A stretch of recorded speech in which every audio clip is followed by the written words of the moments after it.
भगवान की माया शक्ति पर कोई विजय पा सके असंभव, पर विजय पाई जाती है तो कैसे? बोले जिनका हजारों मुख से यशगान भगवान शेष जी करते रहते हैं पर उनके गुणों का पार नहीं पाए, उन प्रभु का नाम जप, उन प्रभु का नाम कीर्तन तुम्हें माया पर विजय प्राप्त करा देगा। माया भ्रम, अज्ञान, अविद्या। जो भगवान के नाम गुण का कीर्तन करता रहता है, श्रवण करता रहता है, उसको प्रगट में भी कभी कोई परास्त नहीं कर सकता। ऐसा नहीं कि परास्त करने नहीं आएगा, परास्त करने आएगा। काम, क्रोध, लोभ, मोह या संसार का कोई व्यक्ति, घटना, परिस्थिति आते हैं, विघ्न तो आते ही हैं, सबके जीवन में आते हैं। पर नाम चल रहा है, बड़ा चमत्कार जीवन में प्रकट होता है नाम का।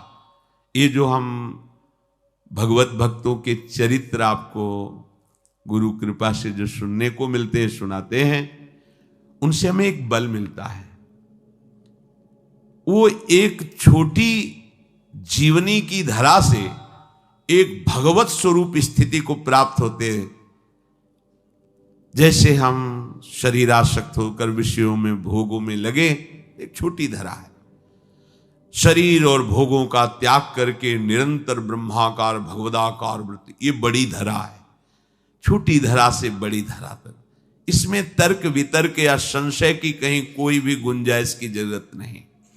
भक्तों के चरित्र श्रवण मात्र से प्रभु के नाम रूप लीला धाम में रति होती है। आपके मुख में भगवान नाम चल रहा है तो कोई भी आपको परास्त नहीं कर सकता। बड़ी महिमामयी इस महाभागवत की बात है। सुधन्वा जी, ये एक चंपापुरी नाम का राज्य था।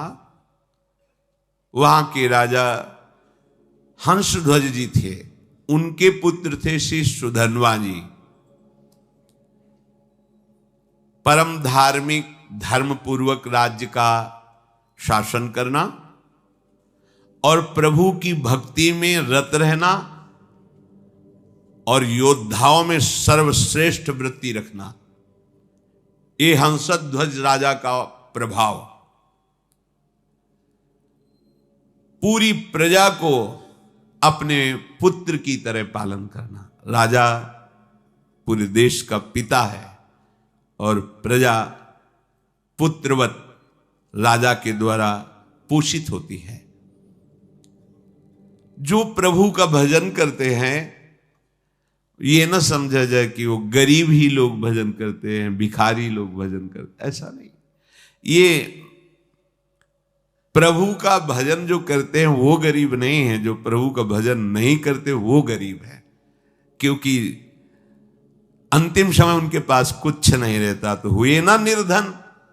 और जो भजन करते हैं वो माला माल होकर के यहां से जाते। परम धन राधा नाम, खूब जमा है राधा नाम, अब उनको आनंद ही आनंद प्राप्त होगा। तो ये उस समय की बात है जब महाराज युधिष्ठिर अश्वमेध यज्ञ कर रहे थे।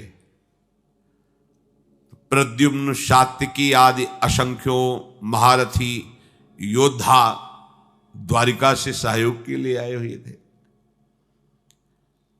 घोड़ा छोड़ा जाता है, जिस राज्य से घोड़ा जाता है तो घोड़े का पूजन करके नमस्कार कर लिया तो मतलब वो राजाधीन है, और अगर घोड़े को पकड़ लिया तो मतलब युद्ध होगा, तब आगे बढ़ा जाएगा।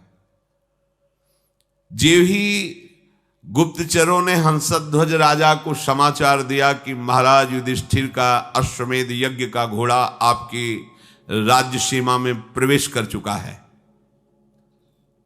उनको बहुत आनंद हुआ। अहो भाग्य, जिनकी हम आराधना कर रहे थे भगवान जरूर दर्शन देंगे, क्योंकि ये पांडवजन महाभागवत हैं और इनको जरा भी कोई कष्ट देना चाहे तो भगवान व्याकुल होकर उपस्थित हो जाते हैं। गुप्तचरों से पूछा कि क्या भगवान श्री कृष्ण भी हैं?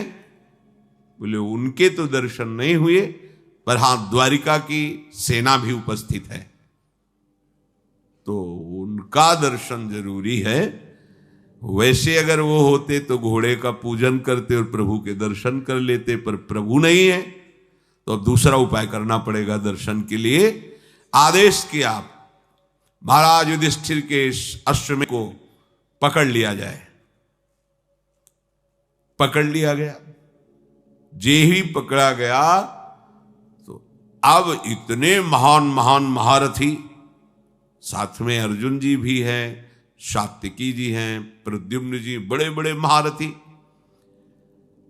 हर्षपूर्वक युद्ध का जयघोष किया गया। हंसध्वज जी ने आदेश कर दिया तत्काल सेना उपस्थित हो। अगर तनिक भी विलंब किया गया तो खोलते हुए कड़ाह में उसे डाल दिया जाएगा। नगाड़े की ध्वनि पूरी होते होते पूरी सेना नगर के बाहर आ जानी चाहिए। ऐसा सावधान भी रहते हैं सैनिक, कभी भी राजा का आदेश हो जाए। स्वयं बड़े गजराज पर चढ़कर हंसध्वज भगवान श्री कृष्ण को प्रणाम करके मानसिक और अर्जुन से युद्ध करने के लिए आगे बढ़े। पूरे सैनिक सब तत्काल तैयार हुए, क्योंकि राजा की आज्ञा थी अगर विलंब हुए तो खोलते हुए तेल के कड़ाह में डाल दिया जाएगा। सब ठीक समय पर उपस्थित हो गए। वहां एक भयंकर अग्नि के उसमें बड़ा कड़ाह रख करके तेल खोलाया गया, कोई विलंब ना हो, अगर होगा तो डाल दिया जाएगा। जितने भी वीर योद्धा थे सब उपस्थित हो गए, लेकिन राजा के पुत्र जो सुधन्वा जी थे, ये बड़े भगवान के नाम जापक भक्त थे, हर समय नाम जप करते रहते थे। जे ही आज्ञा हुई अस्त्र शस्त्रों से सुसज्जित हुए। पहले तो माता जी के पास गए, उनको प्रणाम किया और कहा मां आज हमारे जीवन का परम लाभ उपस्थित हुआ है, क्योंकि आज मुझे अर्जुन से युद्ध करना है। वो भगवान के परम प्रेमी भक्त हैं। आज युद्ध कौशल के द्वारा उनको मैं तृप्त करूंगा, और ऐसा तृप्त करूंगा, उनको ऐसे व्याकुल करूंगा कि उनके सारथी का हमारे ऊपर नजर पड़े और कृपा दृष्टि पड़े। उनको आना पड़ेगा, पर हो सकता है हम वापस ना आए। इसलिए आपसे आशीर्वाद मांगते हैं कि मेरे मन की जो कामना है कि अर्जुन को तृप्त करूं, भगवान का साक्षात्कार करूं, वो पूर्ण हो। इसके बाद माताजी को प्रणाम करने के बाद जब आगे बढ़ने लगे तो माताजी ने कहा बेटा, बड़े बड़े ऋषि मुनि जिन भगवान श्री कृष्ण का रात दिन ध्यान और गुणगान करते हैं, मुझे तो उनका दर्शन होना संभव लगता है, पर जब तुम अर्जुन को पीठ नहीं दिखाओगे तो जरूर उपस्थित होंगे, और जब तुम श्री कृष्ण का दर्शन कर लोगे तो मुझे श्री कृष्ण का धाम मिल जाएगा। क्योंकि शास्त्रों में लिखा है जो भगवत साक्षात्कार कर लेता है तो 21 पीढ़ियां भगवत धाम को जाती हैं। तो मैं तो नहीं देख पाऊंगी, पर भगवान के धाम को जाऊंगी, पर पीठ मत दिखाना। जाओ, हमारा आशीर्वाद है, विजयी हो। विजयी तुम्हारे मन में जो कामना है उसकी पूर्ति हो। सुधन्वा जी भी निकले तो उनकी बहन जी आई, तिलक लगाया, आरती की, विजय की कामना की। आगे बढ़े तो अभी कुछ ही समय पहले ब्याह हुआ था। प्रभावती नाम की पातिव्रत धर्म से युक्त पत्नी थी। मुस्कुराती हुई सामने आई और सुधन्वा की पूजा की और कहा, स्वामी मुझे पता है आज आप कहां जा रहे हो, महाबली महारथी अर्जुन से युद्ध करने। मैं जानती हूं कि जहां तुम जा रहे हो वहां से वापस आना असंभव है, जानती हूं, पर इतनी तो कृपा कर दो कि आपको जलांजलि देने वाला कोई होना चाहिए। अभी कुछ ही समय पहले ब्याह हुआ था। सुधन्वा ने कहा तुम धैर्य रखो, श्री कृष्ण के बल से मैं अर्जुन को परास्त करके शीघ्र ही वापस आऊंगा। प्रभावती ने कहा नाथ, आज तक हमने ऐसा नहीं सुना कि जो श्री कृष्ण से मिलने के लिए गए हों फिर वापस लौटे हों। शास्त्र प्रमाण है, बड़ी गूढ़ बात कही। जो श्री कृष्ण से मिलने गए हों और वापस लौटे हों, ऐसा आज तक प्रमाण नहीं मिला। तो वापस लौटने की तो हम आशा ही नहीं रखेंगी। बस हमारी एक कामना है कि आपको जलांजलि देने वाला कोई होना चाहिए। तो शास्त्र सम्मत बात थी। वहां कड़ाह में तेल खोल रहा है, सब आ चुके, लेकिन राजकुमार नहीं आए। राजा को बहुत कष्ट हुआ कि सब आज्ञा के पालन में और सुधन्वा मेरी आज्ञा का उल्लंघन कर रहा है, क्योंकि अब वो जलांजलि देने के लिए पुत्र की कामना से युक्त होकर के अपनी पत्नी की भाव को पूर्ण किया।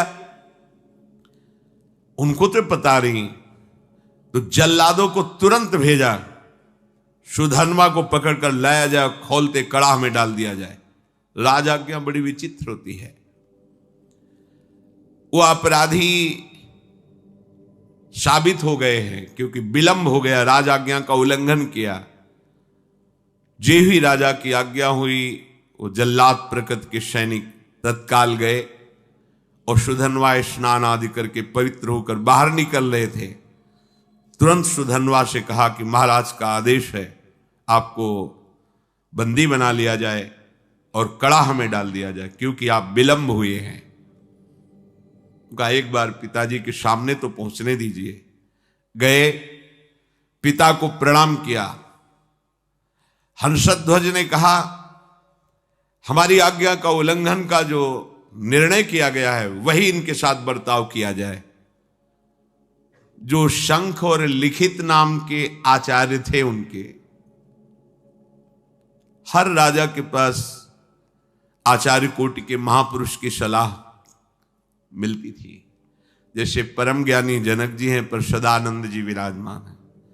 चक्रवर्ती सम्राट महाराज दशरथ तो वशिष्ठ जी विराजमान हैं। देवराज इंद्र तो बृहस्पति जी विराजमान। पहले ऐसा होता था कि सम्राटों के ऊपर, राजाओं के ऊपर महाराज विराजमान होते थे और कोई भी समस्या का समाधान उन्हीं से लिया जाता था। ये पुरोहित जो शंख और लिखित थे, ये जलते थे सुधन्वा से, क्योंकि सुधन्वा निरंतर नाम जप करते हुए भगवत आराधना में, ये उनको पसंद नहीं था। तो कई बार तर्क वितर्क किया था। अब उनको अवसर मिला। राजा हंसध्वज ने पूछा कि आचार्य प्रवर आपका क्या आदेश है इस विषय में। उनका जो आपकी आज्ञा हुई उसका पालन किया जाए, अर्थात इनको खोलते हुए कड़ाह में डाला जाए। स्वभाव से ईर्ष्या रखने वाले ये शंख और लिखित आचार्य ने खोलते कड़ाह में सुधन्वा को डालकर उनका जीवन अंत कर दिया जाए, ऐसा ही दस्तखत कर दिया। यदि आप अपने पुत्र के मुंह में आकर के अब हमारी लिखित बात को काटते हैं तो हम दोनों आपको छोड़ देंगे। अब तो चांस ही नहीं। हंसध्वज ने तत्काल सैनिकों को आदेश किया, उठा करके डाल दो इनको खोलते हुए कड़ाह में। मंत्री समझाने की चेष्टा करे तो पुरोहित खिलाफ है। मंत्री के हृदय में भी बड़ा। सुधन्वा जी ने जो ही देखा कि मेरी कामना तो नष्ट हो गई। मेरी कामना थी अर्जुन को युद्ध में इतना व्याकुल करूंगा कि भगवान पधारेंगे और मैं उनका दर्शन पाऊंगा। अब तो कड़ाह में डाल दिया जाएगा, तो चलो जैसी भगवान की इच्छा। कड़ाह में जे ही डालने को सुधन्वा ने कहा, हे गोविंद, हे मुकुंद, हे हरे, मुझे मरने का तो दुख है नहीं, क्योंकि मरने के लिए निकला ही हूं, पर मैं मरने के पहले आपका दर्शन चाहता था, आपकी दृष्टि में दृष्टि मिलाना चाहता था। आप अर्जुन के पक्ष में होकर मुझे कैसे देखते हैं ये देखना चाहता था। सो अधूरा रह गया। यदि अर्जुन के बाणों से बिंधता और आप हमारी तरफ देखते तब मुझे आनंद मिलता। ये कायरों की तरह मृत्यु होगी कि कड़ाह में डाल करके। प्रभु यदि आप हम पर कृपा करते हैं तो मुझे जो कामना है उसकी पूर्ति होनी चाहिए। मरना तो है ही, पर ऐसे नहीं ललकार करके, अर्जुन को व्याकुल करके मरने की इच्छा है। युद्ध स्थल में अपने पराक्रम को दिखाते हुए बाणों से आपकी पूजा करूंगा, फिर प्राण त्यागूंगा तो मुझे संतोष होगा। गांडीव धनुष से छूटे हुए बाण जब हमारे हृदय को बेधेंगे तो मुझे आनंद प्राप्त होगा। यह है वीरों का मृत्यु की मांग करना। तो इनसे कम वीर नहीं होते भगवत भक्तजन। काम, क्रोध, लोभ, मोह, मद, मत्सर, ईर्ष्या, द्वेष, पूरा जगत सब का विरोध सह करके भगवान के मार्ग में बढ़ते हैं, जो सच्चाई से बढ़ते हैं। श्री कृष्ण श्री कृष्ण श्री कृष्ण श्री कृष्ण। मुख से अनवरत तो चलता ही रहता था, उठाया गया और कड़ाह में छोड़ दे, खोलता हुआ तेल। काफी देर वो आनंद से उसी कड़ाह में बैठे रहे।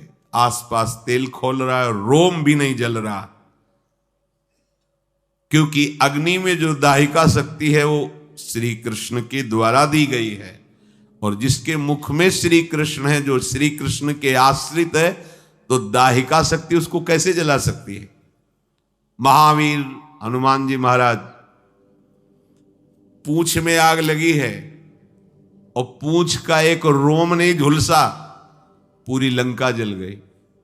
वहीं पूरी लंका के मध्य में विभीषण, जो रावण जैसे राजा के महामंत्री और भाई हैं, उनके महल में कहीं भी कुछ भी झुलसा नहीं, पूरी लंका जल गई। क्यों? दाहिका शक्ति जिनकी आज्ञा से काम करती, उनके भक्त का घर कैसे जल सकता है। उनके महाभागवत के एक रोम भी नहीं झुलसा हनुमान जी का। ऐसे ही सुधनवा जी का एक रोम भी नहीं झुलसा। जैसे जल में प्रफुल्लित कमल खिला रहता है, ऐसे मुख प्रसन्न श्री कृष्ण श्री कृष्ण श्री कृष्ण। अब सबको बड़ा आश्चर्य हुआ, तेल बुद बुद बुद बुद खोल रहा है। ये भी नहीं है कि वो शांत हो, और वो प्रसन्न मुद्रा में श्री कृष्ण श्री कृष्ण। ये नाम का बहुत चमत्कार है, अपने लोग उसे समझ नहीं पा रहे हैं। राजा हंसध्वज ने अपने पुरोहित शंख और लिखित से कहा, ये क्या हो रहा है, ये जल क्यों नहीं रहा है। पुरोहित जी विचार करके सोचते, आग तो जल रही, क्या तेल ये ऐसे ही खोल रहा है, इसमें गर्मी नहीं है। तो एक नारियल फल ऐसे वो कड़ाह में डाला, जी भी डाला, और इतना गर्म तेल था, फटाक से फटा। और लिखित और शंख दोनों आचार्य थे, उनकी खोपड़ी में लगा जाके, और उनकी खोपड़ी में फफोले पड़ गए, उसकी बूंदे पड़ने। वो महाराज, ये तो बिल्कुल आग है इस समय तेल। निश्चित है कि सुधनवा श्री कृष्ण नाम के बल पर है, इसलिए ये आग इसे नहीं जला सकती। अब पुरोहित को विरोध करने का कोई भी अवसर नहीं। वहां के लोगों ने सुधनवा जी कोई औषधि का प्रयोग किए हुए हैं क्या, जो तेल का प्रभाव नहीं पड़ रहा। वहां बड़े बड़े आयुर्वेदाचार्य भी थे, कहा नहीं, इस ऐसी स्थिति में कोई औषधि काम नहीं करती। इसका मतलब है कि ये जो कृष्ण कृष्ण बोल रहे हैं, इसी का प्रभाव है। यही तो मित्रजन पूछते थे प्रहलाद जी से कि तुम्हारे ऊपर बड़े बड़े काले सांप छोड़े जा रहे हैं और तुम्हें काटते नहीं। तुम्हें पहाड़ से दबाया जा रहा है, अग्नि से जलाया जा रहा है, जल में डुबोया जा रहा है, बड़े बड़े नुकीले शस्त्रों से काटा जा रहा है, पर तुम्हारी त्वचा ही नहीं कटती। ऐसा क्या है तुम में। तो उन्होंने कहा, मैं हर समय हरि हरि श्री हरि ऐसा बोलता हूं, तो मुझे लगता है कि मेरे हरि मुझे ऐसे लिए हुए तो ना कोई आग, ना कोई अस्त्र शस्त्र, ना कोई मुझे दुख, कोई छू ही नहीं पा रहा है, क्योंकि मेरे हरि मुझे गोद में लिए हुए हैं और ऐसे किए हुए हैं। नाम का बहुत बड़ा, ऐसा ना समझो कि ये उनके ऊपर प्रभाव था, आपके ऊपर नहीं। आप वैसे ही जपिए, देखिए प्रभाव। अब पुरोहित जो लिखित और शंख जी थी, उन्होंने कहा धिक्कार है मुझे, मैं अपने शास्त्र ज्ञान के गर्व में होकर भगवान की भक्ति का तिरस्कार करता था। आज मैंने देख लिया सुधनवा की भक्ति का प्रभाव। और वो दोनों ऐसा सोच ही रहे थे कि फिर जो परिजन थे सुधनवा को बाहर नहीं, कुछ नहीं, बस जैसे और तेल से चिकनाहट हो गई हो बस। अब वो दोनों शर्मा करके आचार्य खुद कड़ाहे पे कूद गए। धिक्कार हमारे जीवन को, ऐसे भक्त का विरोध करते थे। सुधनवा जी ने श्री कृष्ण श्री कृष्ण श्री कृष्ण, तो कूदने में तो थोड़ा जलन सी, पर तुरंत शीतल हो गया। आचार्य थे, चरणों में पड़ गए सुधनवा के। कौन ऐसा है जो नाम जापक के चरणों में अपना भाव न समर्पित कर दे। नाम की बड़ी महिमा है। सुधनवा के आचार्य थे लिखित शंख, उन्होंने छाती से लगा के कहा, प्रिय राजकुमार, आज मुझे तेरी कृपा से समझ में आया कि भगवान के नाम में जो शक्ति है वो किसी और कहीं साधन में नहीं है। पुरुष सिंह, आज तुम्हारे स्पर्श से मैं पावन हो गया, क्योंकि तुम भगवान नाम जप करते हो। अब पता चल गया कि मैं तुम्हारा उद्धार नहीं करूंगा, तुम मेरा उद्धार कर दोगे। आचार्य अपने शिष्य से कह रहे हैं, वीरवर जाओ, सम्रांगण में तुम्हारी कामना की पूर्ति हो। सुधनवा पिता को प्रणाम किया। पिता ने कहा, आज हमारे सेनापतित्व का पद सुधनवा लेंगे। अब युद्ध प्रारंभ हुआ। सुधनवा कब प्रत्यंचा चढ़ाई और बाण छोड़ा, बड़े बड़े सैनिक देख ही नहीं पा रहे थे। लोगों को ये भ्रम रहता है कि हम नाम जप करेंगे तो स्कूल में पढ़ाई में विघ्न पड़ेगा, हमारे कामकाज में विघ्न पड़े। ऐसा मत सोचिए। नाम जप करोगे तो आप बहुत अच्छे विद्यार्थी होगे, नाम जप करोगे तो आप बहुत अच्छे किसान होगे, नाम जप करोगे तो आप बहुत अच्छे, जो भी जिस मार्ग में जाओगे बहुत अच्छे बन जाओगे, क्योंकि बुद्धि पवित्र होगी और भगवान नाम की सामर्थ्य है, तो आप जो चाहोगे कर सकते हो। जब अर्जुन ने देखा कि ये 9 राजकुमार बड़े बड़े महारथियों को भी मूर्छित करता हुआ आगे बढ़ता जा रहा है, तो स्वयं वो अपने गांडीव धनुष की प्रत्यंचा खींची और सामने आकर खड़े हो गए। अर्जुन ने कहा, है राजकुमार, अब तुम किसी साधारण वीर के सामने नहीं खड़े हो, गांडीव धनुषधारी अर्जुन के सामने खड़े हो। जितनी सामर्थ्य हो अब हमसे तुम युद्ध करके दिखाओ। सुधनवा ने निर्भयता पूर्वक हंसकर कहा, हे पार्थ, आपने बहुत सी लड़ाइयां लड़ी और विजय को प्राप्त हुए हैं, पर उसका तुम कारण नहीं जानते हो कि तुम विजय में क्यों प्राप्त हुए हो। क्योंकि तुम्हारे सारथी श्री कृष्ण थे। इस समय तुम हमारे सामने टिक नहीं सकते, क्योंकि तुम्हारा सारथी नहीं बैठा है, श्री कृष्ण नहीं है। तो यद्यपि तुम महावीर हो, पर तुम मेरे सामने नहीं टिक सकते। तुम्हें सलाह देता हूं, अगर मेरे पर विजय प्राप्त करनी तो अपने सारथी की याद करो, नहीं तो तुम्हारी सामर्थ्य नहीं है, ये गांडीव धनुष के निकले हुए बाणों की सामर्थ्य नहीं कि मुझे परास्त कर सके। एक बालक के मुख से ऐसी चुनौती, अर्जुन जी परम धनुर्धर, दिव्यास्त्रों का ज्ञान, क्रोधित होकर सुधनवा पर बाणों की वर्षा शुरू कर दी। सुधनवा जी ने हंसते हंसते एक एक बाण को तिल तिल के समान काट के गिरा दिया। अर्जुन जी को लगा, आज तक ऐसा भी, बाणों को काट देना अलग बात, लेकिन हर बाण को तिल तिल काट के बाणों की वर्षा हो रही। बाणों को काटते हुए अपने बाणों से ध्वजा, धनुष, प्रत्यंचा सब पर चोट पहुंचा दी। सुधन्वा ने ध्वजा काट के गिरा दी, प्रत्यंचा काट दी, गांडीव पर प्रहार किया और अर्जुन के सारथी को भी घायल कर दिया और कहा, कहां गया तुम्हारा वो पुरुषार्थ गांडीव धनुषधारी अर्जुन? बिना प्रत्यंचा का धनुष, बिना ध्वजा का रथ, सारथी बेहोश। आश्चर्य में पड़ गए कि ऐसा वीर बालक तो हमने देखा ही नहीं। अब उनके मुख से हर समय चल रहा है जो भगवान का आदेश, मामनुस्मर युद्ध च कृष्ण कृष्ण कृष्ण कृष्ण। आप तो बहुत बड़ी बड़ी बातें कर रहे थे, देखा बालक का चमत्कार? मुझे बालक कह रहे थे, अब कहो तो आपको बाणों से घायल करके ऐसी दशा में पहुंचा दूं जो वीर पुरुषों को शोभा नहीं देती। अब भी अवसर है, याद करो अपने सारथी को और बुला लो, क्योंकि यही इच्छा थी कि एक बार श्री कृष्ण को देखूं। अर्जुन को लगा कि जब इस हालत में पहुंचा दिया तो अगला बाण तो हमें मूर्छित करके गिरा देगा। जो ही स्मरण किया,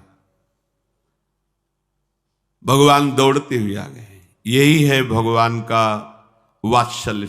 जैसे मां, तो मां कहीं भी वो आवाज पड़ते ही भाग के आ जाएगी, लेकिन उनके लिए जिन्होंने केवल भगवान को अपना माना है, केवल, अगर दूसरा कोई है तो रुके रहेंगे, ध्यान रखना। अगर दूसरा कोई बल नहीं है तो उसी समय आपको अनुभव होगा, आ गए प्रभु। जैसे द्रौपदी जी को अनुभव हुआ, वस्त्र रूप में आ गए प्रभु।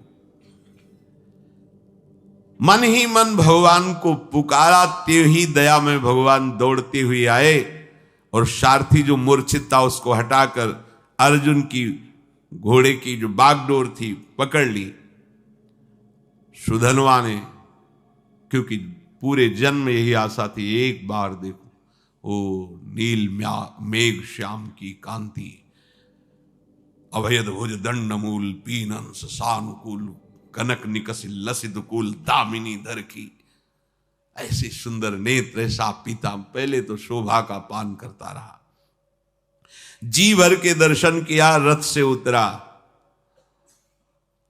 प्रणाम मुद्रा में हुआ, क्योंकि आराध्य देव है। बस रोष में आके फिर रथ में, और पार्थ अब संकोच मत करना, तुम्हारी विजय होगी। ये देखो भगवत भक्तों का हृदय कैसा होता है। जिसके पक्ष में भगवान है, मैं कहता हूं तुम्हारी विजय होगी। पर मेरे पर विजय प्राप्त करने के लिए तुम्हें पुरुषार्थ दिखाना होगा। ऐसे नहीं कि मैंने धनुष रख दिया तुम्हारी विजय हो जाएगी। अर्जुन ने कहा, वीर आज मैं तुम्हारे सुंदर मस्तक को 3 बाणों के द्वारा काट कर गिराऊंगा। यदि मैं श्री कृष्ण के सामने तुम्हारे सिर को ना गिरा सकूं तो मेरे जितने पूर्वज हैं सब पुण्यहीन होकर के नरक में गिर जाएं। ये मैं प्रतिज्ञा करता हूं। सुधन्वा ने कहा, पार्थ मैं श्री कृष्ण के सन्मुख प्रतिज्ञा करता हूं कि आपके तीनों बाणों को अपने पास नहीं पहुंचने दूंगा, बीच में ही काट के गिरा दूंगा और 3-3 टुकड़े करूंगा, और ऐसा ना करूं तो मुझे घोर दुर्गति प्राप्त हो।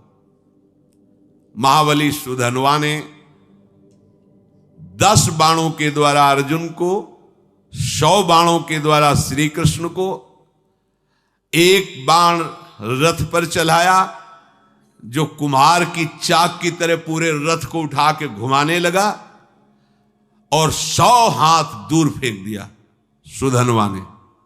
100 बाण भगवान की पूजा में, 10 बाण अर्जुन की पूजा में, और 1 बाण मारा, रथ ऐसे चक्राकार होकर 100 हाथ दूर गिरा जाकर के। भगवान श्री कृष्ण बोले, धन्य है वीर, धन्य है। अर्जुन बिना समझे बूझे प्रतिज्ञा कर ली, पितरों को नरक भेजना है क्या? सुधन्वा देखो कितना महाबली है। सुधन्वा की शक्ति देखी तुमने? ओ श्री कृष्ण श्री कृष्ण श्री कृष्ण श्री कृष्ण नाम चल रहा है। अर्जुन ने कहा प्रभु उसकी प्रशंसा क्यों की? बोले जानते हो समस्त ब्रह्मांडों का भार लिए हुए मैं बैठा हूं, मुझे सहित तेरे सहित 100 कदम पीछे फेंक दिया। बोले प्रभु इसका इतना बल कहां से आ गया?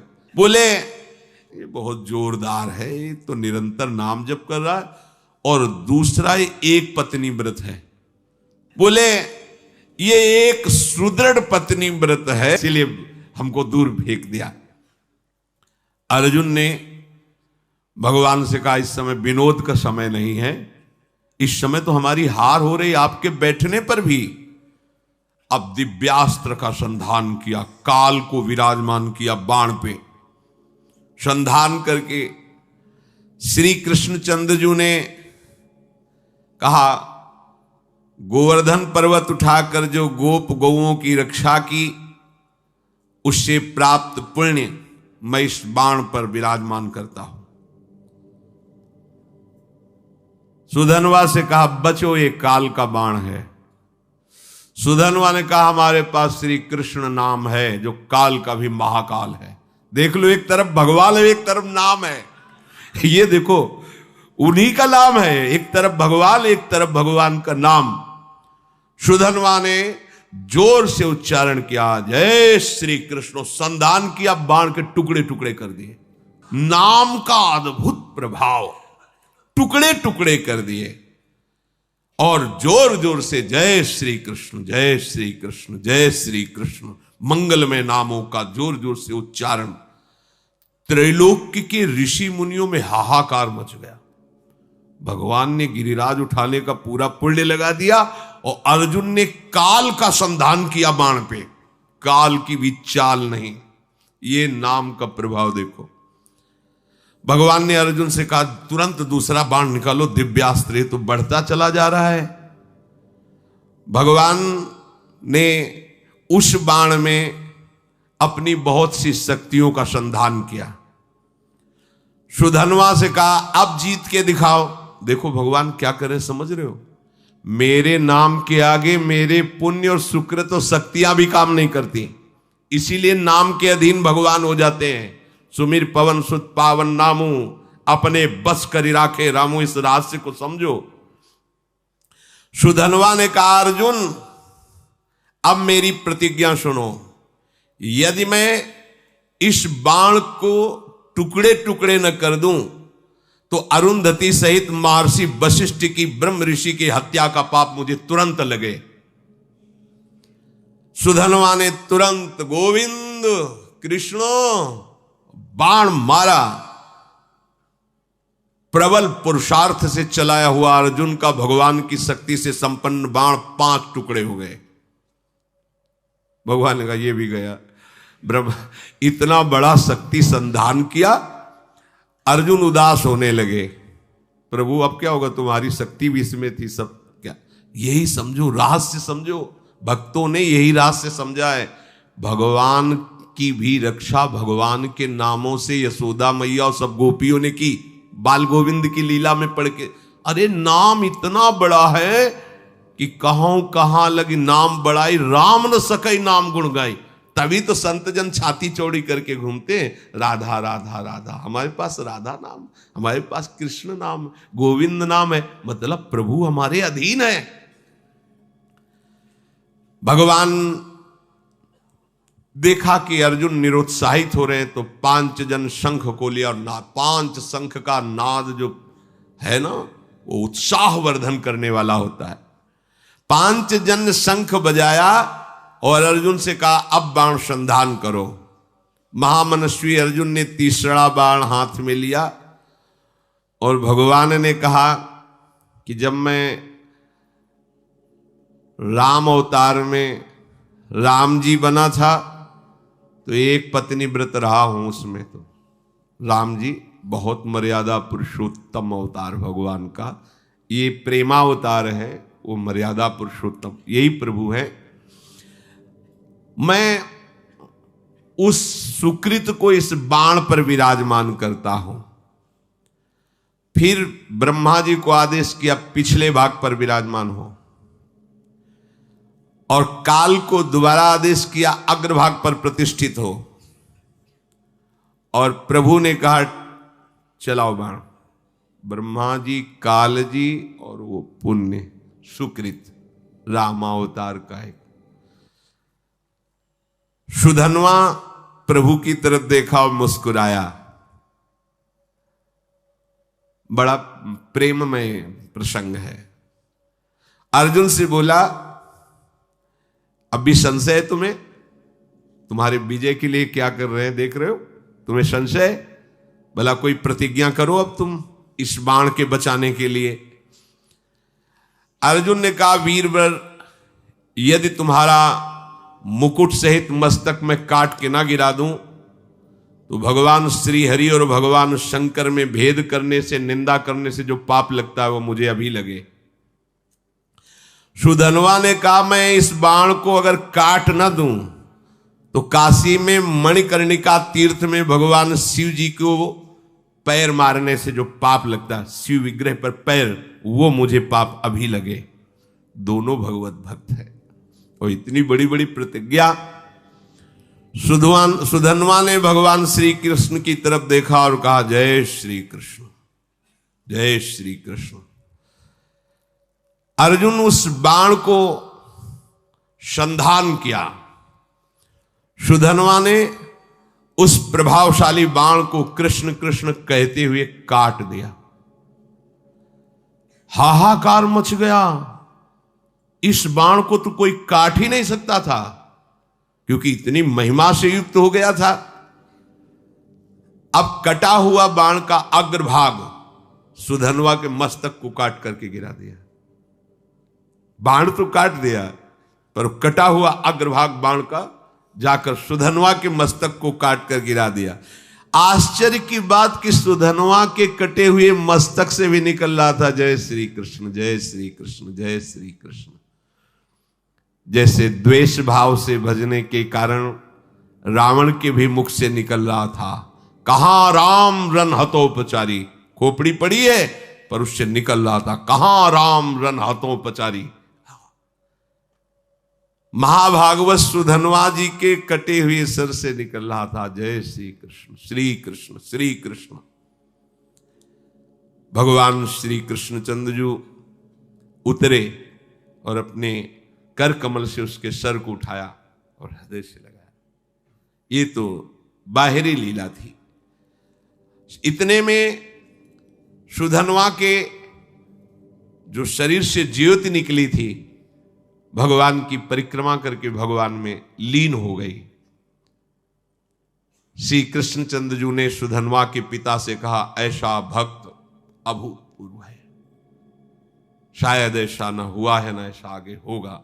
जैसा तुम्हारा पुत्र मेरा भक्त था वो तो मेरे दिव्य धाम में गया, शोक मत करना, विलाप मत करना, रोना मत, क्योंकि रोने लायक नहीं है। रोने लायक संसारी जन होते हैं जो प्रभु से विमुख जीवन व्यतीत करते हैं। जो प्रभु में जीवन व्यतीत करते हैं वहां तो उत्साह मनाया जाता है क्योंकि वो धाम गया, नरक तो गया नहीं कि रोए, धाम गया तो खूब नाम कीर्तन किया जाता है।